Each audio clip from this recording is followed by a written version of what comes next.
এখন তো চাঁদেও চিনে না, আমারে সূর্যেও চিনে না, চিনব কেমনে? যে চিনাইব সেও তো চিনে না। জনপ্রিয় এই গান একসময় সকলের মুখে মুখে ছিল। মনের কথাগুলো এত সুন্দর করে বলে যাওয়া সেই মানুষটির নাম বিপ্লব, প্রমিথিয়াস ব্র্যান্ডের বিপ্লব।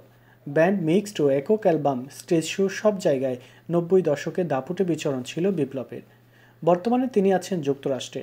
সেখানে কি করছেন, আছেন কেমন, সম্প্রতি এক গণমাধ্যমের সঙ্গে আলাপকালে বিপ্লব নিজেই জানিয়েছেন, বছরের পর বছর ব্যান্ড প্রমিথিয়াসকে স্টেজ শো এবং টেলিভিশনের কোনো অনুষ্ঠানে দেখা যায়নি।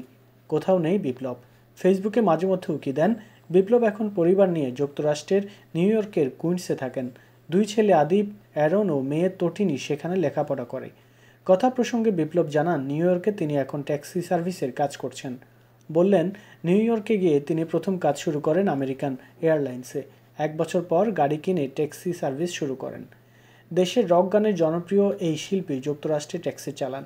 ভক্ত ও শুভাকাঙ্ক্ষীরা শুনলেই হয়তো চমকে যেতে পারেন। তবে বিপ্লব এতে মোটেও বিচলিত কিংবা বিব্রত নন। তিনি যা তাই সবার সামনে থাকতে চান। বিপ্লব বলেন, আমি ট্যাক্সি চালাই বলতে সংকোচ বোধ করি না। আমি তো চুরি করছি না, মানুষকে সেবা দিচ্ছি, বিনিময়ে টাকা নিচ্ছি। আমেরিকা আসার পর আমার অনেক বড় অভিজ্ঞতা হয়েছে। বিদেশ বলতে আমরা দেশে বসে যা বুঝি, বিদেশ আসলে মোটেও তা না। আমেরিকার লাইফ আমাকে অনেক কিছু শিখিয়েছে, অভিজ্ঞতা অর্জন করেছি, যা আমার পরবর্তী জীবনে কাজে দেবে।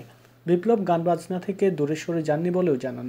বললেন, আমার অস্তিত্বে গান, আমি নতুন গান লিখছি, গানের মিউজিক করছি, কোনো কিছু কিন্তু থেমে নেই।